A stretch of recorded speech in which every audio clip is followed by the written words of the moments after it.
Panel is Alistair Hill, and he's the principal at On-Device Research. And any minute now, he's going to come charging through that door. Or not.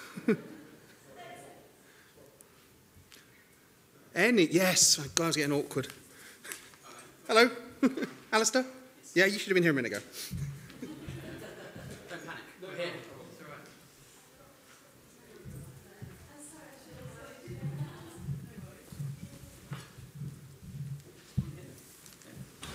Wonderful.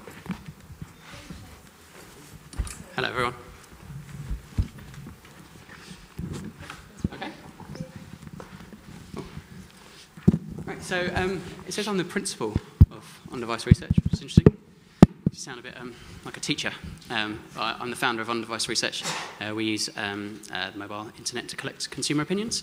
And today we're going to talk about mobile commerce with everybody and find out what people are buying, what people, what's driving it, and how it links with real-world commerce. But would everybody like to introduce themselves? Probably a good start.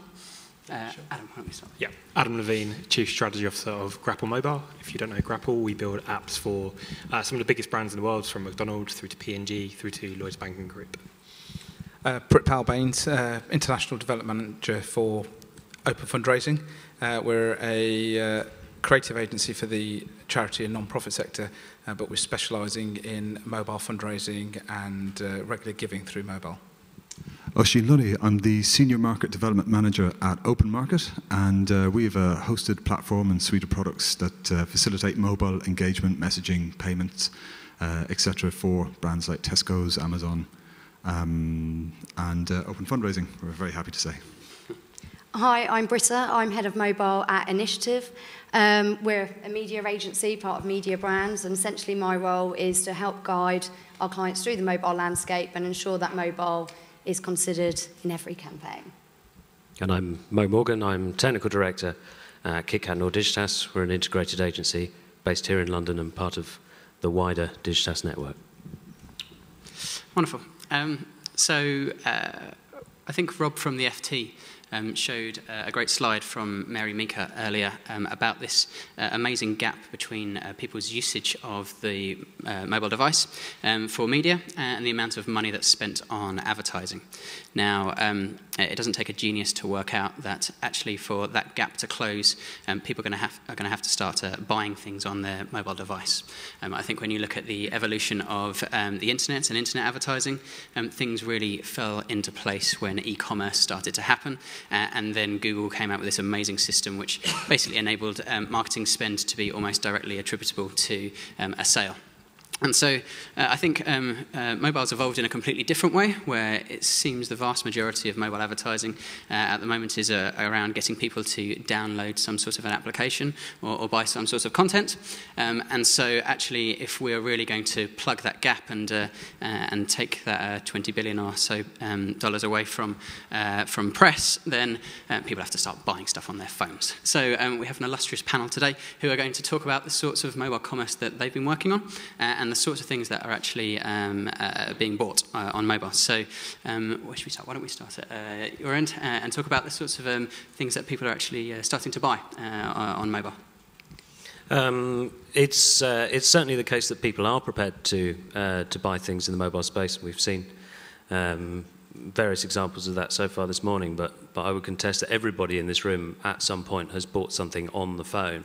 There's an interesting stat in last week's Economist, where they identified that the forthcoming iPhone 5 is projected to have a 0.33% impact on American GDP. Now, if you can talk about a single consumer device having an impact on American GDP, that's impressive. What it doesn't say is what else the introduction of that phone will do to GDP in America and indeed globally. That it's really only relevant if you're in the business of making mobile phones, which the vast majority of us are not. Rather, we make products that are accessed via mobile phones, tablets, and so forth. I would suggest that the impact of the release of any such device from any manufacturer, indeed not just in mobile but in the whole of the digital space, then magnifies a marketplace where things can be bought and sold. But as we saw with with desktop from the late 90s and into 2000, it does take time to get going. In the mobile retail space, for example, I forget the statistic now, but more than half of the money spent on mobile devices, so mobiles and tablets, goes to Amazon or eBay. Which then when you see a stat that says that most people are buying stuff, what that actually then means is that most people are buying stuff from Amazon or eBay, and it's probably Amazon. But as we saw earlier, Ross illustrated that buying from Amazon is not actually a particularly enjoyable experience. And in the real world, people have very different buying behaviours. They see it, they want it, they buy it. I have a device in my pocket right now that I can point at any IKEA product and it can tell me everything about that IKEA product. You point Google visual search, Google Goggles at any IKEA product and it knows what it is and it also knows how much it costs, but it can't sell it to me. Have you actually bought it? Well, it can't sell it to me. I have to go to right. IKEA to actually do it. Now that says a lot about IKEA's business model, so it's not actually a very good example. But there was mention earlier about that connection with the real world and what we actually do in the physical space. And if nothing else, mobile devices allow us to advance in that direction, where desktop machines certainly couldn't. Okay. Britta, you've got some good experience of actually people buying. Yeah, our clients that we work with, some of them are actually converting quite highly via mobile. One of our clients is Pottermore, which is the online destination to everything Harry Potter. And it's the only online destination where you can buy ebooks and audiobooks. And their conversions are actually much greater on mobile compared with PC. But I think you mentioned Amazon and eBay. They lend themselves quite well to mobile, and so does this, because the ebooks and the audiobooks you can actually listen to and read to on your mobile. But then also basket value is a lot smaller than some of our other luxury brands that we've tried to convert through How much mobile. are people spending? The spend is £10 on average, the basket value. So it's not bad. No, it's not at all. Yeah. But then if we compare that to the basket value on PC, it's actually quite a lot lower. I think the average basket value on PC is 20%. But more people are purchasing through mobile than what they are through their desktop site. Okay, cool. So it's working. Yeah, it is, absolutely. Wonderful. Okay. And I know, Mo, you've got some quite interesting things about people fundraising. Yes, I mean, from a third sector perspective, I think it's fair to say that the industry hasn't been the most forward in using technology to drive through donations and engaging with their donors. But that certainly changed. And around 3 years ago, there wasn't a marketplace for fundraising through mobile phones. And it was driven by a Save the Children advert that within a week delivered 200,000 responses to an advert with for the first time only had a text as a response, and that changed was really the game changer for charities. They suddenly realised that there's an opportunity to bridge the gap, as Mo was talking about, and engaging with donors and being in a convenient place to make it really easy for people to make their donations. Stepping forward 3 years, the market now for charity donations is up to 45 million. The expectation is that it's going to double again for next year. And in the UK, that's really just the start of it. Globally, there's a market that really hasn't been tapped into, and there's a whole number of reasons, and I'm sure we'll touch on them later today, that why it has been difficult for the market to grow. So is this a substitution of method of getting people to donate, or is this actually growing the pie in total? Oh no, this certainly from charity's perspective, it's additional revenue that we've seen, and we've had we've seen a growth in terms of the donation levels. It's new money coming into donors. From a mobile phone perspective, it's tapping into a market the charities have always found it difficult to target, the younger audience. Now, the makeup of that audience and the way that they interact with the charity is different, and that's something that the charities are coming to terms with. And it's the first time they've had donors where they don't actually know who they are. The only reference point they have for them is their mobile number, whereas traditionally they've developed a long-term relationship predominantly through direct mail. So it's been a game changer from a perspective of them having to have a look at how they communicate and what they know about customers. But it's also made it really easy for donors to engage and become part of a charity. And the areas where we've seen the biggest responses have been through TV and the format of the telethon format, and the donation via mobile has allowed people to become part of that in a much easier way than having to pick up their phone or having to go online. And they're there, they're watching it, and it's very easy to pick up either their phone or their tablet and make that very quick donation. And we've really seen that with Comic Relief last year had something like 200,000 phone calls. They had 4 million people texting in donations, and mobile donations was something like 20% of the total they raised. They raised something like 15 million through mobile phones through that one event. Amazing. So we've seen content, we've seen donations. Is there any other things that OpenMarket's seeing being sold? Yeah, absolutely. I mean, I think there's a lot of innovations from the charity sector and also from the gaming and gambling sector in terms of joining up mobile payment with CRM and advertising. Britta mentioned there was a very good point there about the whole aspect of the telethon and the fact that a mobile shortcode is starting to be shared as a central part of a marketing and donation drive. And this is really a new thing. Another of our clients, the DEC, Disasters and Emergencies Committee, we set up a 70,000 shortcode to collect donations for the East Africa famine and the Pakistan flood appeal.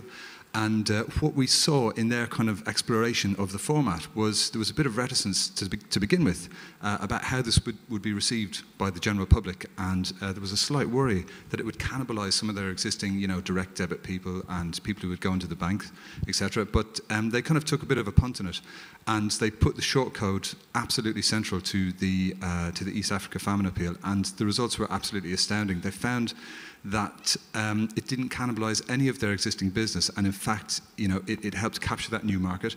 And family members of people who are using this, very much a quick and easy to use donation shortcode were actually kind of, looking over the shoulder and saying, "Hey, how did you do? What are you doing with your phone there?"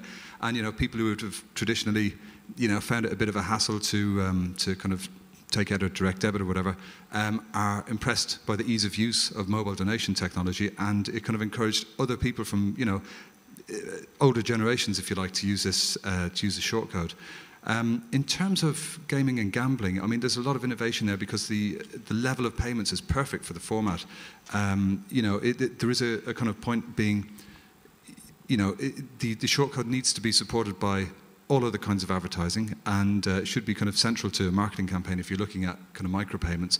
But it's also the kind of payments you can make directly on a mobile phone, typically less than £30. They're kind of perfect for certain kinds of transactions, mobile donations, topping up a betting account on your mobile, buying goods for teenagers as well, because typically they don't have credit cards.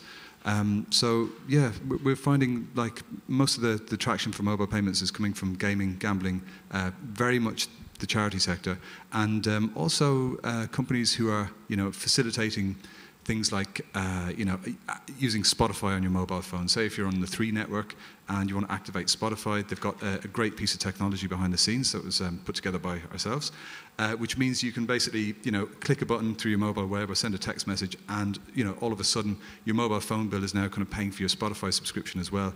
So I think if you make the kind of technology easy to use, you kind of meet the expectations of very much tech-savvy consumers, it can be a perfect mix for just hitting the right spot with mobile commerce. Okay, so we're starting to see lots of kind of impulse purchases and things like that, which have kind of relatively modest values on them, and so that's not really going to help us kind of bridge that 20 billion gap. And so Google gets the highest click-through rates for insurance and sexy things like that. And so how are we going to really get to that sort of thing, and how are we going to really bridge that gap? So Adam, what do you think are going to be the drivers to get us there? Not so much the drivers, but I feel very guilty because these gentlemen to my right here are all helping charities to raise money. We help. Comet sell fridges, so not quite as profound or as helpful to the world. We all need fridges. Yeah, we all do need fridges. But actually, that was one of the first purchases made through the Comet app, which we released last year. So an application that came out at the end of last year, it accounts for anywhere between 3 and 20% of their total online sales coming from the app alone. But what was really interesting was that was the first purchase. Someone purchased their fridge from the mobile app with warranty as well, which Comet were very happy about. So no one trying to upsell the warranty, but actually the app can start to replace the sales assistant, which is good for Comet. But what was interesting is that yes, someone may be on the way to work and may want to buy their fridge, not likely. But actually what you can do with mobile is join up the channels. I think this is where we will see a huge driver within the channel. It's allowing a brand to really be multi-channel, and that's linking up digital with the actual physical bricks and mortar presence, and mobile is the perfect channel to do that. So with the Comet app, for example, you can go into a store by having a barcode on the shelf ledge of every single product in all the Comet stores. You can actually scan the item, bringing you up price comparisons, third-party reviews, other customer reviews, as well as if an item isn't in stock in Comet, I can order it then and there. So actually it starts to solve some of those customer pain points they currently find. So my girlfriend loves to sit there and flick through various different shoes and clothes and whatever on our sofa most evenings, and then she goes into the shop and buys them. But there's no way of attributing that mobile app that she's used to that purchase. And so really, if somebody could work that out, then there'd be an amazing business there. Is there anything that you're seeing with Comet that's helping them to do that, or any of your other clients? Certainly mobile vouchers. So mobile voucher is still fairly nascent in its volume of traction. But, if you look at a company like Eagle Eye Solutions, do this very well, making the integration very light. So you can turn up to the EPOS, you can enter a code from the mobile, so without even the need for any complicated infrastructure or hardware, actually at the EPOS itself, and you can start to then track the application against that code being redeemed at the till. But actually, the end game is mobile payment, being able to pay with a mobile, being able to walk into a store, having found the store from your mobile, being able to look at the items, being able to get the vouchers, and then still go into the store and actually pay. And obviously, you can track the whole loop. Okay.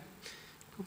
Has anybody else got examples? I know you've got some examples of driving footfall and things like that. Yeah, we've used location-based marketing and click-to-map functionality a lot with Tesco's and a few of our other FMCG brands, and that's worked really well. The issue that we have is tracking, but off the back of that, we've done a few research campaigns, which we did one for one of our clients called Dairy Crest for their fridge milkshake. And that was just simply using O2 More. I'm sure you guys are probably familiar with O2 More, but they geo-fence certain locations, and if a user that's opted in to receive a marketing message walks past that location, they'll obviously get the message.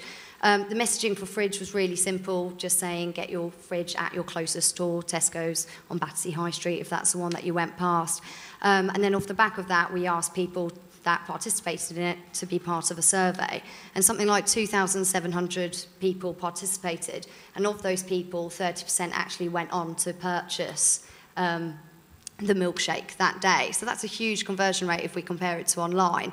But yeah, the issue is tracking. A lot of our clients want to use coupons and be able to have customers using mobile wallets when they go into store. But unfortunately, the big four retailers, it's difficult to have coupon redemption in there.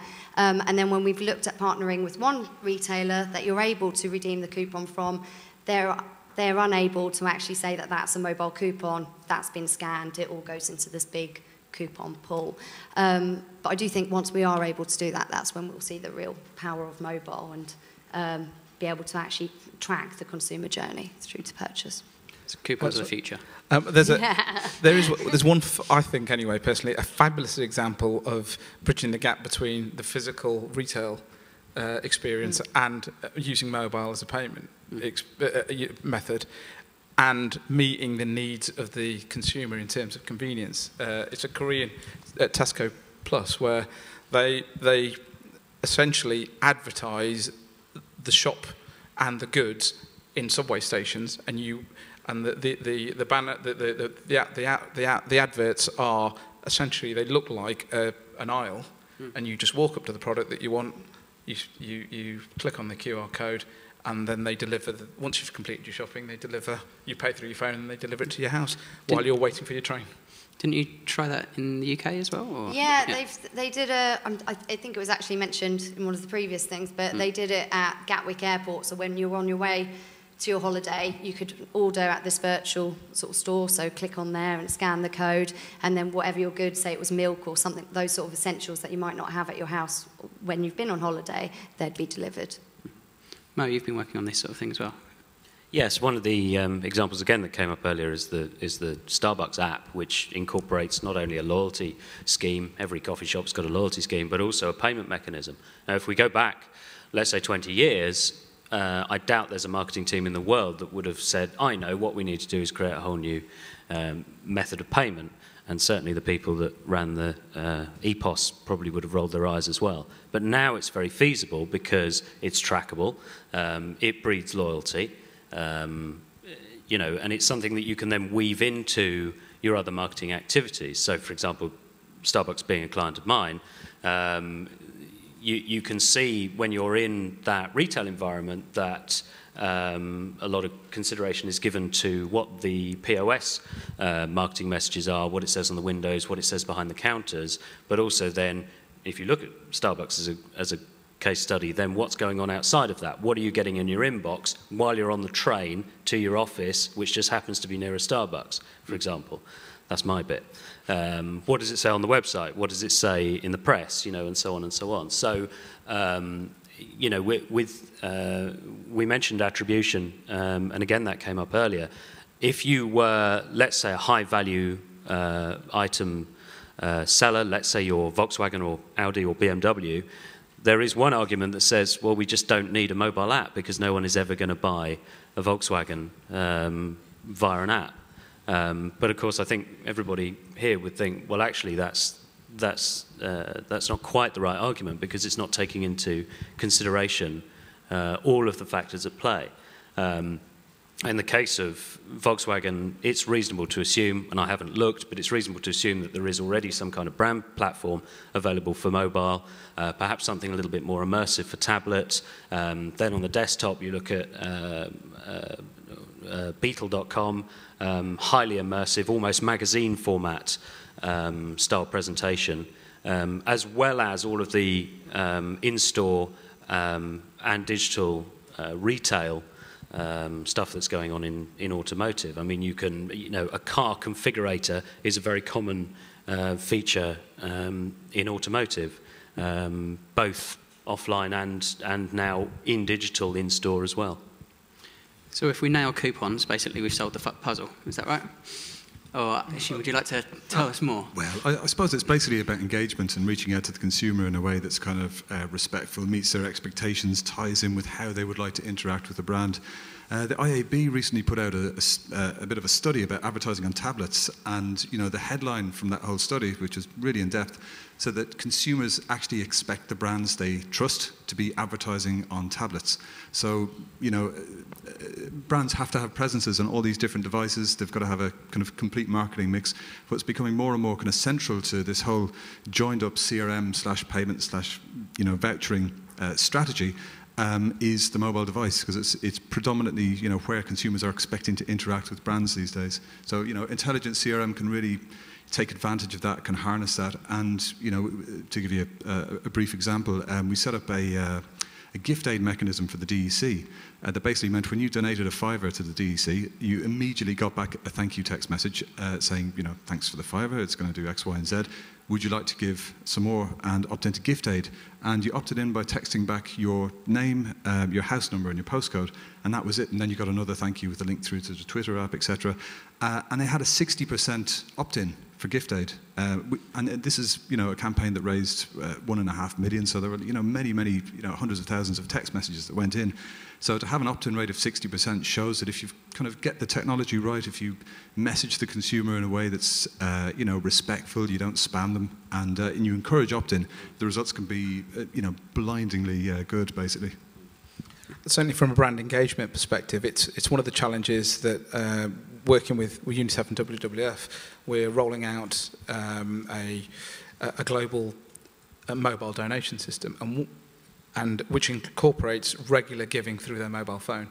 And one of the issues that they've had in the past, particularly with direct debit, is that direct debit isn't really geared up to brand engagement. It's really about, it's a billing mechanism where once you've decided that you have to pay the bills that you have to pay, then you forget about them. And from a charity's perspective, they want to be right at the other end of that spectrum. They want to be engaging with their donors. They want to be telling their donors how their donations are helping people around the world, and they want to show that they're actually delivering on that promise as well. And that's one of those the bridges that we're trying to cross, and mobile is a perfect place for that, because it connects it connects the money and the message in a way that direct debit never has in the past. The money piece of that is particularly interesting because when I was working in telco, the mobile networks all seem to share a mantra, which is ask for the money. When you're standing there ready to make the purchase and you're standing in front of a wall that's got 300 handsets on it, it's the salesman's job to guide you down to 3 and then 2 and then 1 and then ask for the money. Charities obviously are the masters of asking for the money because you don't have to be polite and British about it. It's very clear that there's that's the reason we're here, right? That's the point of the dialogue. Mobile is interesting because, I mean, we heard earlier from Ross that product and marketing are intrinsically linked.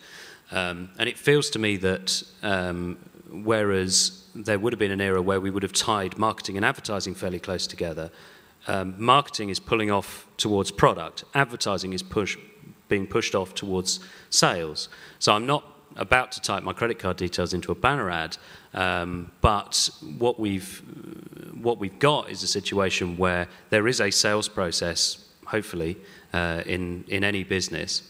So what can we do to use the advertising to shorten the gap between me, the consumer, and making that purchase?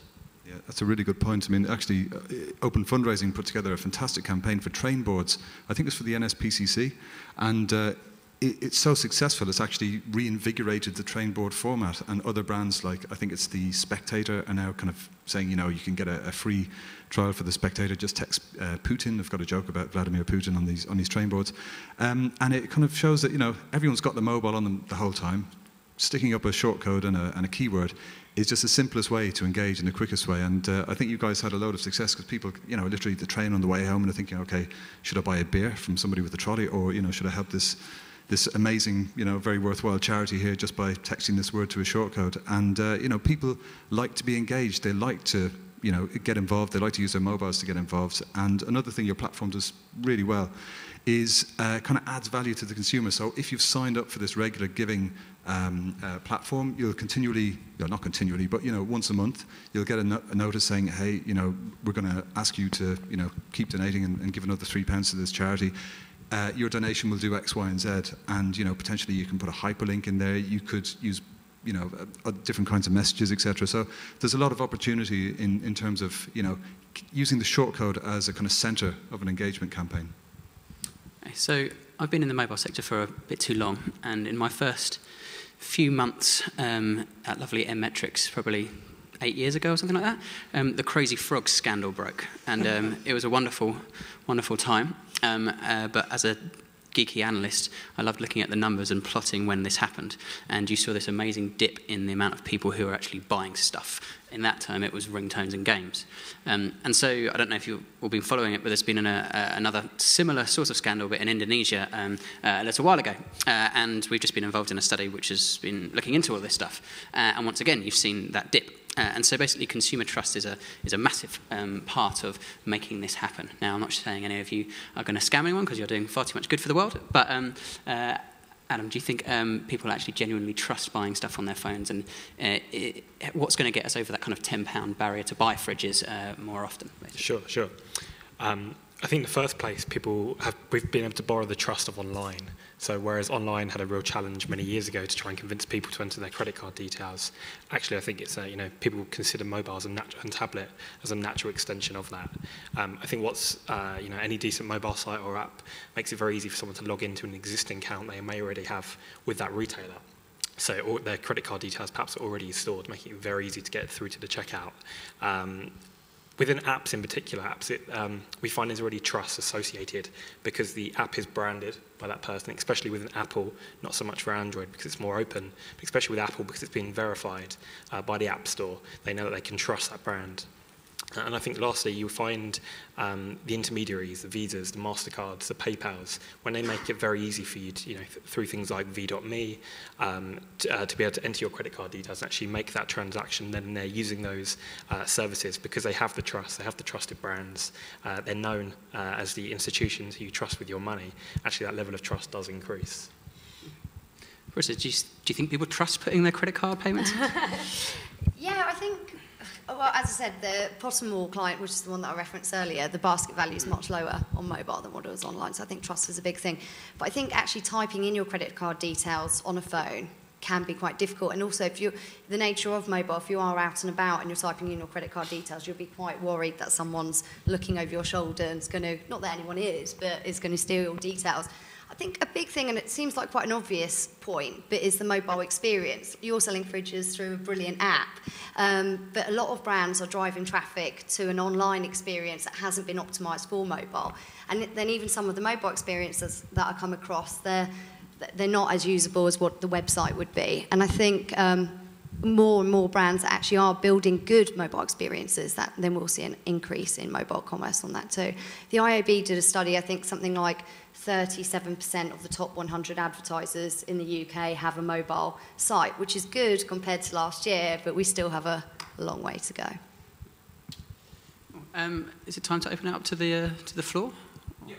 Okay, cool. Does anybody have any questions?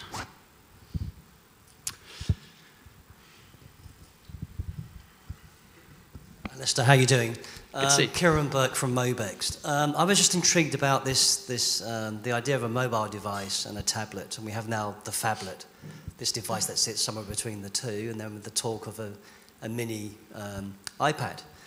And whether, the behaviour I see is that I see resistance on mobile phones, but I see acceptance on tablets. And so if we start to see smaller and smaller tablet devices, do we think this will impact upon the way we give and give larger amounts and bigger impacts? And it's probably a question for Mo. Yeah. But I've been intrigued to see what you think. It's a very interesting question, and we will know the answer when it happens.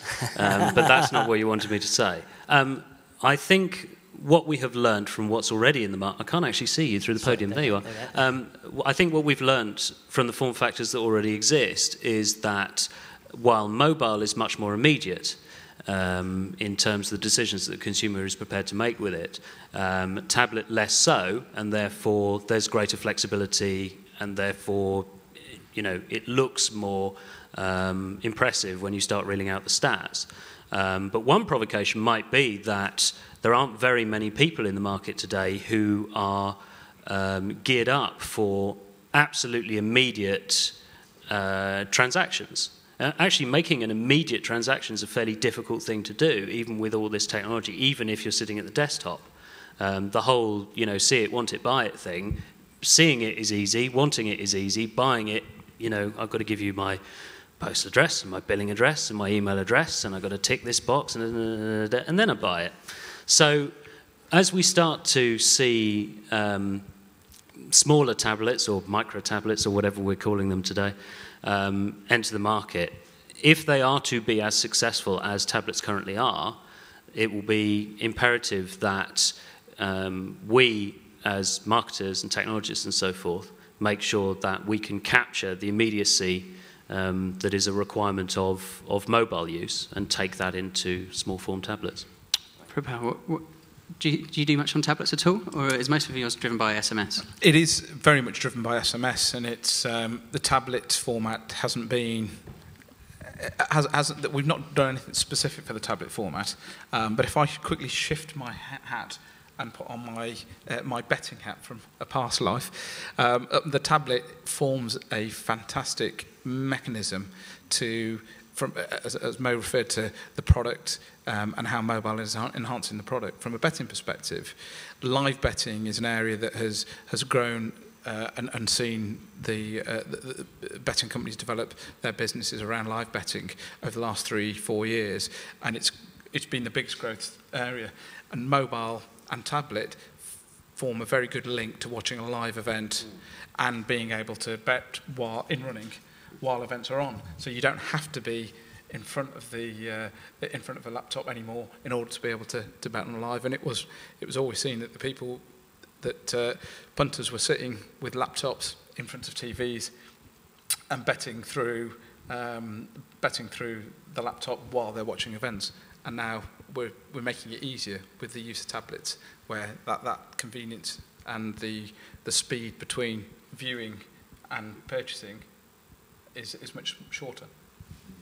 I mean, one strategy from the gaming and gambling industry, one of our clients, Fortune, is like the biggest mobile casino in the world, apparently, and they use mobile and short codes in particular as an acquisition channel. So, you know, it's obviously got payment and CRM elements, but for them primarily it's acquisition. You know, the payouts for the merchant are not as good by using premium SMS as they are for credit card payments.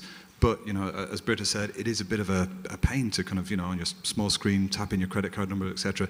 It's so much easier just to send off an SMS or to do a kind of in-app payment or direct operator payment. And then, you know, using clever CRM, using kind of follow-ups, messaging, etc., you can incentivize those consumers to opt into maybe setting up a direct debit, maybe putting in their credit card details and making larger payments. So, I mean, we shouldn't kind of rule out mobile as a great acquisition channel as well as everything else. Hi, my name is Fahad Khan. I'm the CEO of OnePublic. Somebody mentioned about marketing being an immersive part of the product and advertising more shifting towards sales. I think that's a pretty awesome analysis of what's happening, and I call this as a tipping point for mobile marketing, where you have apps which are integrated part of the product itself, so as to say, an augmented product experience, and when it comes to commerce, it's really the purchase. So you skip and kind of leapfrog the marketing and advertising element of it. So talk to us about your thoughts that in the next 5 to 10 years, although we're expecting that the dollars that will go into mobile marketing and advertising would grow, you could actually paint out a scenario where it actually shrink while the usage goes way up, because there's a leapfrog element in product being immersed into marketing and directly going towards sales and commerce. Yeah, it's interesting as we start to project forward, which I've tried to avoid doing so far, but now you've told me to, so I shall. 10 years hence, we just saw a snippet at the end of the last presentation about devices that we can feel, which is a sensor that we haven't yet utilized. And that's not even 10 years away. That works now. As we go 10 years hence, the idea of a mobile device perhaps might already be dated. The idea that I'm going to have to take the thing out of my pocket to bring it into use will seem extraordinary, will seem very dated. Just drawing on this idea of immediacy, and there was a question from the floor earlier specifically about the use of QR codes or NFC requiring there to be an app on the device, but it actually requires more than that. It requires the user to have the knowledge of how those things work, and then to have acquired the app, and then think, oh, wait, I bought an app to do that thing, and then get their phone out of the... you've got quite a long chain of things going on. 10 years from now, that chain will not exist, because, simply put, we, those here present, can't afford for it to take that long to ask for the money. In real terms, the thing in my pocket, or whatever the digital aspect of my mobile self is, will already know that I'm standing in PC World, or Comet, sorry, looking at this fridge, and it will already be thinking, okay, in a minute he's going to ask me, something a bit more about this fridge, or other fridges that are available, or what other retailers are doing with this item, or what other customers have experienced who've already bought this item, and so forth. So that, again, comes down to immediacy, in my view. Amazing. I'm not quite sure what's going to happen tomorrow, and that's what's going to happen in 10 years.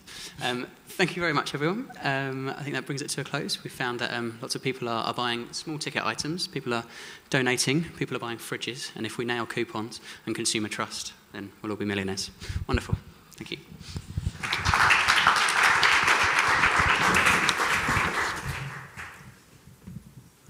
And if you tried to get an iPhone 5 last week, the best place actually to get it was